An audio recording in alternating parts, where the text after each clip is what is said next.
loolu sa création la sa analyse la donc 17 ce sera dimanche. le Sénégal yi nañ ci xam dara. Ayoba ma bàyyi la ak maître Diokou si tu as des questions.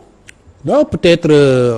ci domaine bi mu doon wax léegi mooy la transhumance mooy bi nga xamante ni Ousmane Sonko discours am bi ci démb ci la ko accès peut-être ak je pense am na beneen kii bu mu accès ci li nga xamante ni mooy voile à l'école. Y avait-il vraiment besoin de revenir encore sur la question quand on sait la sensibilité nga xamante ni tollé bi nga xamante ni moo ngi en période de campagne est-ce que à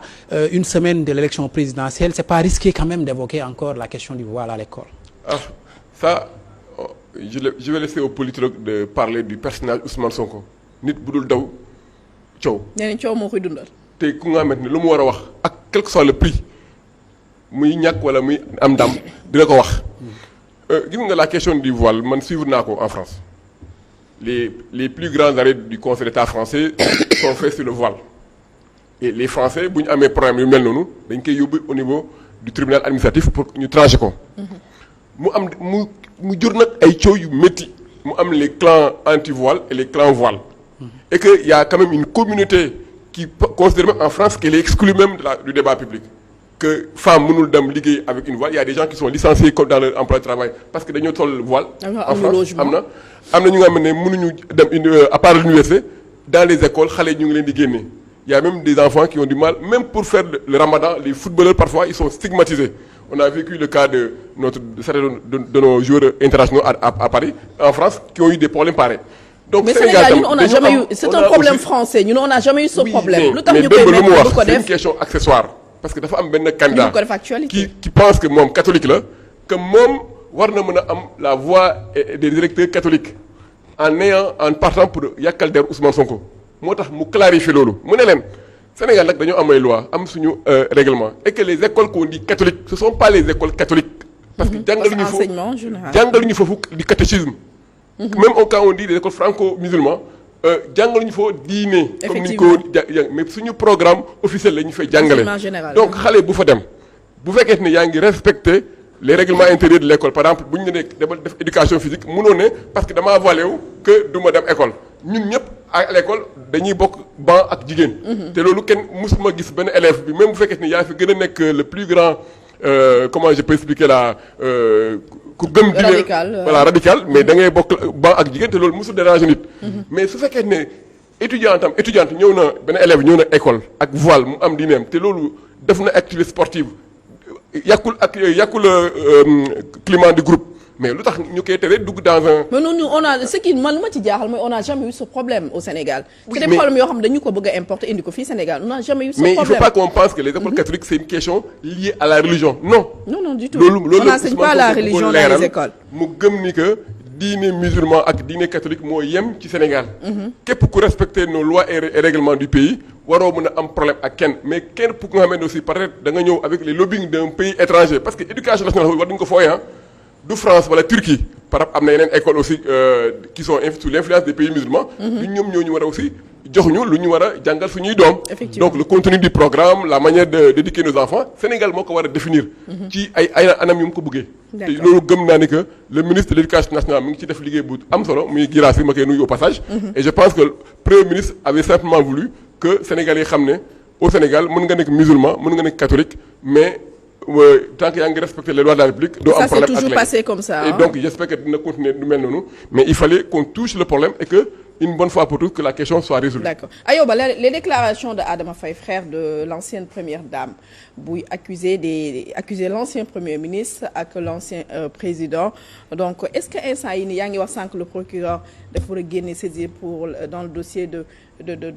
du défunt Mamadou Moustapha Ba mais déclaration yi Adama Faye daal di génne est-ce que boobu ce n'est pas plus urgent. xam nga dañ nekk ci période électorale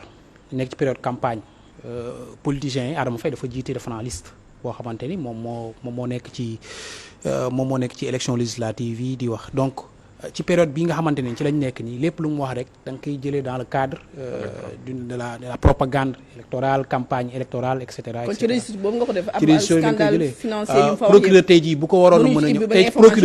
tey procureur war ko mën a tey mënu ko woo article L117 bu code électoral mooy tere procureur bi tey mu woo ko di ko déglu ci loolu parce que il est invité sous la casquette de quelqu'un boo xamante ni da nga jiite liste ba pare nekk ci sa communication électorale di wax ci émission bi je pense que c'était ça. Donc on l'a pas invité en tant que Adama Faye nu mu tuddati petit frère de l'ex-première dame on l'a invité parce que dafa jiite liste boo xamante dafa nekk ci campagne électorale. mais mu nekkee campagne électorale est-ce que da lay exempté ci mbirum justice aussi. su defee révélation est-ce que mënuñu ko woo. pour muy di leeram maa ngi gis l'ancien premier ministre Aminata Touré wax ni dañ ko war a woo. bon war nañ ko bon. peut-être su ko waxee ci contexte boo xamante ni bokkul ak. campagne électorale bi mën nañ ko ci woo déglu ko ci sànn procureur bi aussi bu élection bi passé rien ne l'empêche tey jii mu woo Adama Faye ce que mu wax expliqué wu ci li nga xamante ni moom la révélation yi nga xamante ni moom la def te révélation yi c'est des révélations très graves quand même parce que ça touche au président de l'ancien président de la République ak premier ministre bi koo xamante ni tey jii tamit candidat la moo jiite tey jii ñoom ñaar ñëpp d'ailleurs da nga jiite ku nekk da nga jiite benn coalition c'est des révélations extrêmement graves yoo xamante ni tey jii jël ay accusations yoo xamante ni du ma ne sax ay accusations la parce que li muy wax day mel ni moom lu mu fekkee la yoo xamante ni dafa wax Macky Sall wax delloo ko donc ay yëf ya loo xamante ni peut-être teg na ci bët loo xamante ni mën nañ cee teg loxo peut-être kay bu ko procureur bi woowee après les élections législatives yi da ci mën a indi ay firnde. yow en tant qu'avocat maître révélation Adama Faye def dafa mel ni campagne bi aussi c'est le temps du déballage ñu ngi génn ku nekk di accuser sa morom waa ancien membre de Benno Bokk Yaakaar ku nekk yaa ngi sànni sa morom ay kàddu yu xaw a ñagas. non lu ci mais le dénominateur comment c'est l'ancien président Macky Sall qui revient toujours son nom revient tout le temps. waaw loolu moom dëgg la lu ci waay mën a wax ci campagne bi il y aura des archives bu fekkee ne par exemple ci dossier bu mel noonu procureur sax un jour décidé na def enquête mais évidemment que les parquetiers ils exploitent toutes les interventions des uns et des autres boo musee wax nga révéler un délit quelles que soient les circonstances de la campagne électorale avocat par exemple on a ce qu'on appelle une immunité d'exercice mais bu fekkee ne dans le cadre de ton travail da nga wax lu nga xamante ne ça révèle un délit commis mais yow sa immunité bi day tëb c'est normal pour tout le monde campagne électorale c'est vrai c'est 3 semaines mais je pense que si on doit demander si les faits là sont avérés mais Adama Faye sera la première personne à être convoquée. loolu mënu ci échapper bu fekkee ne enquête est ouverte du moins. donc campagne baax na waaye ku ci wax aussi ku ci révéler délit dañu la war a déglu pour wax ñu lan mooy ay preuves yu nga ci andi. pour ñu mun a leeral Sénégalais ci alal bu nga mel ne tey jii dañ ko bëgg a dugal ci caisse état bu dee nit moo délibérément luubal suñu xaalis parce qu'on parle quand même de milliards hein. Et c'est très grave. D'accord alors Ousmane Sonko président Pastef bu wax ne dootul bàyyi kenn doot di traîner turam ci dans la boue dem bay plainte ki nga xam ne mooy Madiambal Diagne mu leen nii front yu mu nar a tijji moo bari Ousmane Sonko en tant que président de Pastef Ousmane Sonko en tant que premier ministre à la limite est-ce que Sénégal duñu dem ba ci perte ku nekk wala les gens ne vont pas se retrouver su fekkee front yu mu nar a ibbi day bari porter plainte kii ñu bari di wax ci moom. bon je pense que nit aussi am na ay àq ak yelleefam bu nekkee président Pastef am na ay akam ak yelleefam en tant que chef de parti bu nekkee premier ministre c'est encore mieux parce que en tant que premier ministre il doit être protégé dans tes fonctions bu nekkee aussi citoyen simple comme yow ak man bu la nit tuumale am nga aussi ay sañ-sañ porter ko plainte am na yeneen saay sax bu fekkee ne c'est la fonction de premier ministre qui est touchée je pense que même que automatiquement le procureur doit s'autosaisir si c'est quelqu'un qui exerce un service public et le premier ministre c'est quand même quelqu'un qui exerce un service public de privé parce que moom mooy chef administration mais bu dee chef de parti le PASTEF a ses avocats mën na leen actionner d'ailleurs ñun ci pôle judiciaire bi may nuyu Abdou Ndari Ndiaye au passage mais dafa am ay faits yu nga xam ne ça concerne la coalition mais on a pas déposé plainte. Maître Abdou Ndari déposé na plainte contre Anta Babacar Ngom. voilà parce que et puis loolu mooy état de droit man damay jàpp ni que buñ ne tooñee